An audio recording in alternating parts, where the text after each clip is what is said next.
Hi, I'm Sherry Sargent with CET Connect, and we are honored to be here at the Cincinnati Zoo with Dr. Birute Galdikas. And first of all, just thank you so much for taking a moment to sit down. I'm honored to meet you. I have a number of animals myself. I've grown up in this area and always been enamored with apes.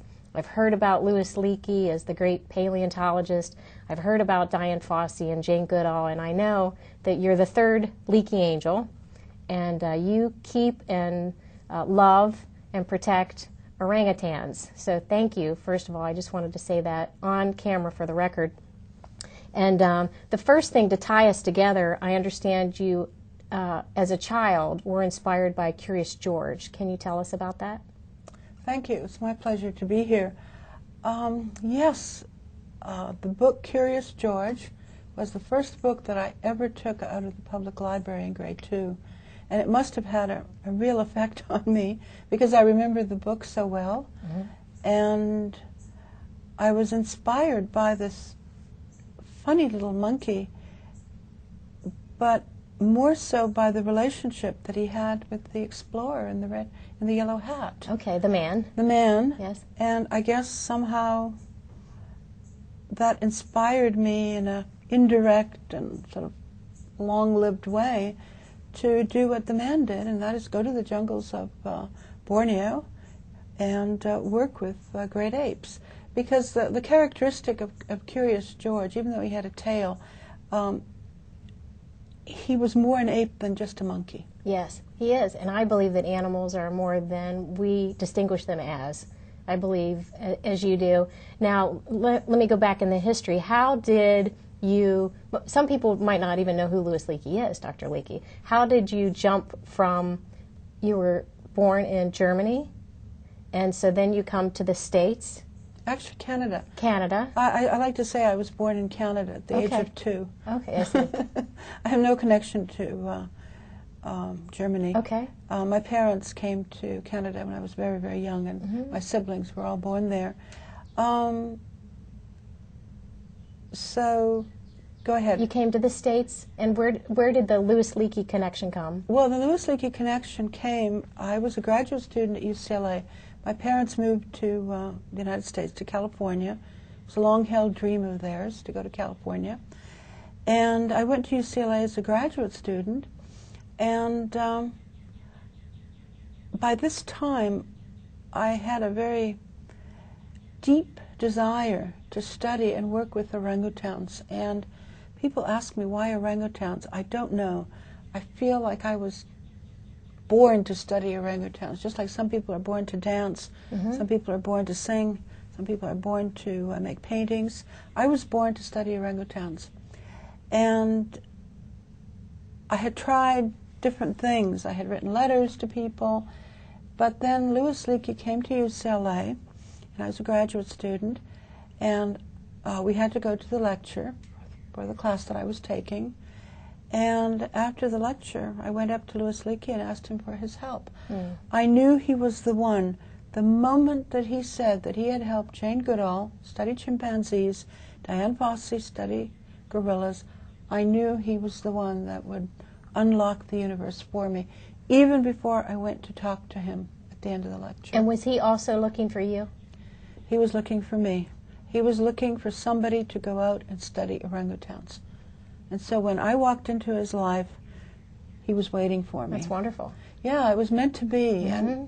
And I do believe very passionately in things that are meant to be. Sure, and I do as well, and they're very apparent. And there was one other thing that I uncovered in my research that is a huge mystery to a lot of us, that you were inspired early on as to why did the great apes evolve and why did humans not evolve.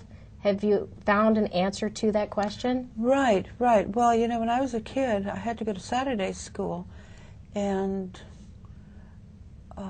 it was taught by Roman Catholic priests and nuns. This is to learn Lithuanian language and culture, because my parents originally came from Lithuania, and they wanted me to have that connection to their culture. And I remember one of the priests once asking, and I was maybe a child of 10 or 11 years old, if humans evolved from apes, why weren't apes evolving from humans today? Good question. It was a very good question. And I couldn't answer it because I was like a 10-year-old child. And the answer, of course, is that apes can't evolve into humans because humans have a head start, and therefore apes could not outcompete humans. Oh, I see. Yeah, so the fact of our success kind of holds them back. It's the same reason why life probably is not newly evolving on this planet, even though the conditions for it may still exist.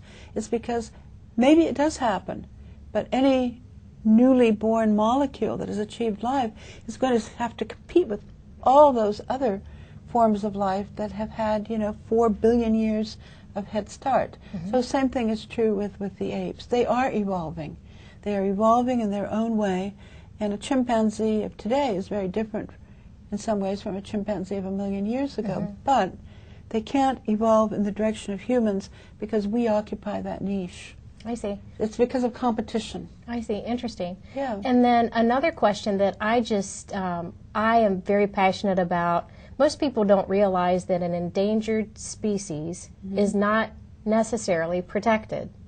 And that has a lot to do with international law, because we can't govern, for example, what they hold precious in Borneo, or vice versa. They can't tell us to hold the cow special and mm-hmm. not have McDonald's, but yet we'll rescue a gorilla. What do you think it will take? Because now that you've had, your life's passion work for the orangutan, what do you think it'll take before the world recognizes that an endangered species needs to be protected across the board? You're asking me a question that I can't answer. I think it will take a series of catastrophes to alert the world that this is for real.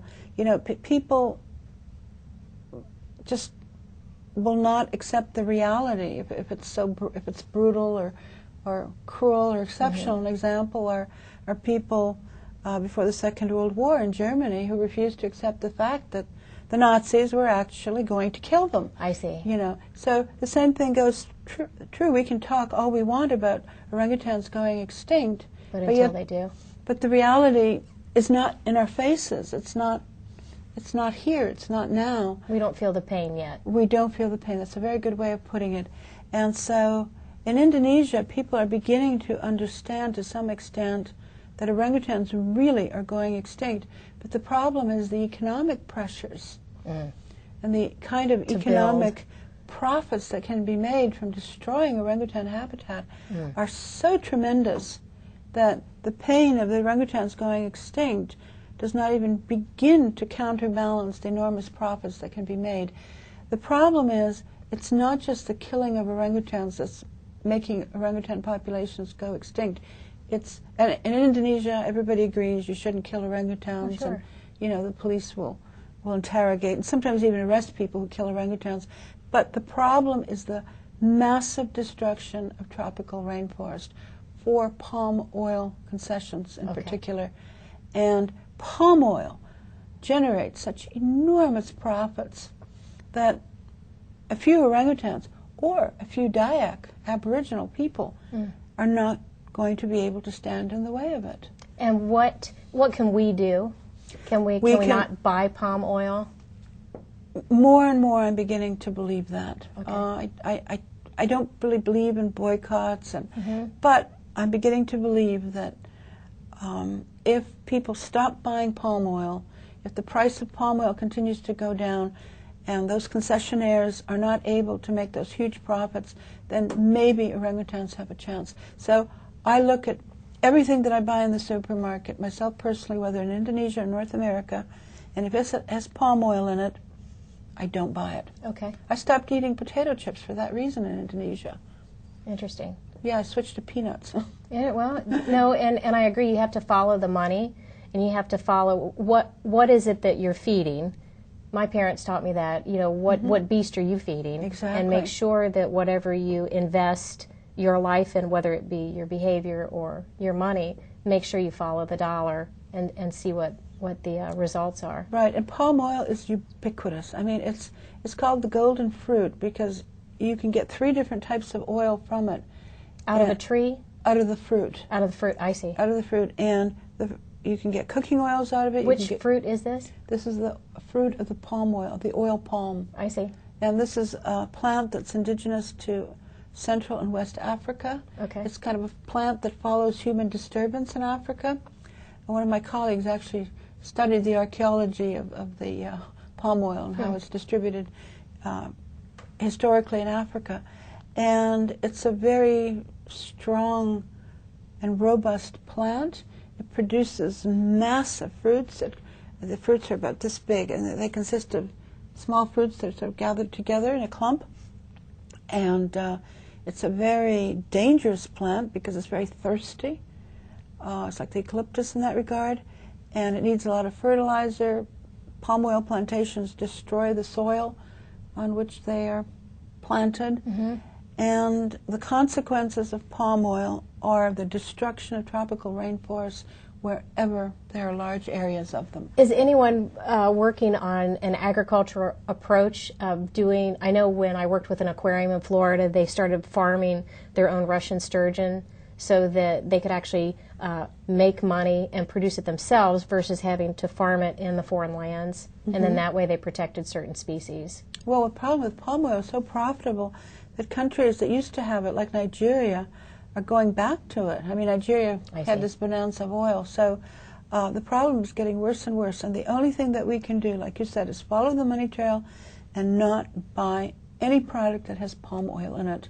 Okay. I mean, it's... All right, well, that's great for our viewers to know because I know a lot of people want to know, well, what can I do? Not everyone can go to Borneo, not everyone has the financial funds, but we can all make a choice as to what we can or cannot support. Now we have a little fellow behind us. I guess I want to get back to the orangs. Can you tell us, I know you or maybe ask this on occasion, have you had a favorite orang in your life, and can you tell us about Well, the it's orang? like children, you know, do you have a favorite child? You really don't. No. You have a different relationship with each child, so I don't really have a favorite orangutan. They're all my favorites. Right now we have over 300 orphans at our Orangutan Care Center and Quarantine that is funded totally by the Orangutan Foundation International, which is based in Los Angeles. And, you know, there's 300 stories, there's 300 different personalities. So, and there's so many that I don't know every single one of them in great detail. And is that where you live? That's where I spend most of my time, Okay. yes. But, you know, orangutans are very engaging, they're very genteel, they're just wonderful, gentle animals, and each one of the 300 orphans that we're taking care of is in that mold. And can you tell us a special story? I know in my own animal rescue I can recollect some stories of the rescue and where they are today. Can you tell us a memorable? Well, there's all kinds of stories, and you know, there was one orangutan whose name was Sapina, and she was probably one of the most, I don't want to say indoctrinated, but she was one of the ones who had been raised as a pet by local people. And when she first came, she was confiscated by the forestry department. And when she first came to our to Camp Leakey, because that's when we still had our rehabilitation program at Camp Leakey in the national park where I work. Now we have a whole separate facility. She literally had a pink ribbon in her hair. She was a gorgeous orangutan, and she had. The orangutans are 97% genetically human. They share 97% of their genetics with human beings. It's quite close. Chimpanzees share about 99%. But I think one of the reasons that orangutans are so benevolent is because they are slightly more distant from us than chimpanzees and gorillas. So Sapina was a remarkable orangutan. And at the time we had 2 North American students in camp, And Sapina was an adolescent female, and these young women were basically adolescents. One was a teenager, one was like 17 years old, and the other one was a graduate student in her early 20s. And Sapina liked to follow them around. And it became clear that somehow she identified with these two young students. And one day, they went to town for the day, and when they got back, they found that Sapina had broken into their house, that little house, and she was lying in their bed, and what she had done is she had taken their makeup, and she had powdered her face, and she had put lipstick on, and she was lying in their bed, or one of their beds, because they had two beds, one of their beds with this makeup on. And I mean, that told you exactly how much she identified with these young women. And it also told me how smart she was, that she understood what they did.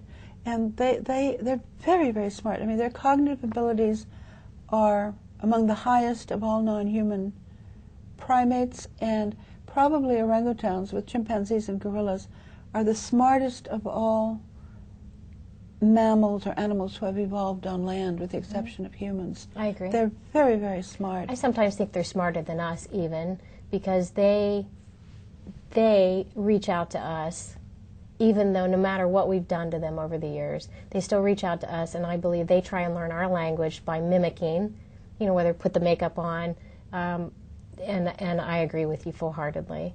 Well, again, it's been an honor to meet you. I could sit here all day. I mean, it's like meeting, you know, how you're talking about Curious George. Well, I was a little girl once, and I read Curious George, and I have an orangutan on my desk, and to meet you is, I'm perplexed with the words, and I'm not eloquent enough to express it, because I agree with you. I believe that God creates certain people to do certain jobs, and I believe that they're brought here with a purpose, and I think we all are, and at the same time you found it, and you are obviously an ambassador for this great ape, the orang, and I'm so happy that you did that. I'm so happy that you found that life and you lived it, and you're still living it, and that's an inspiration to us all to be better stewards of the great apes, and I wish you the best. And I hope this will reach many people. And again, I'm Sherry Sargent with CET Connect, and we're here with Dr. Birute Galdikas. Thank you.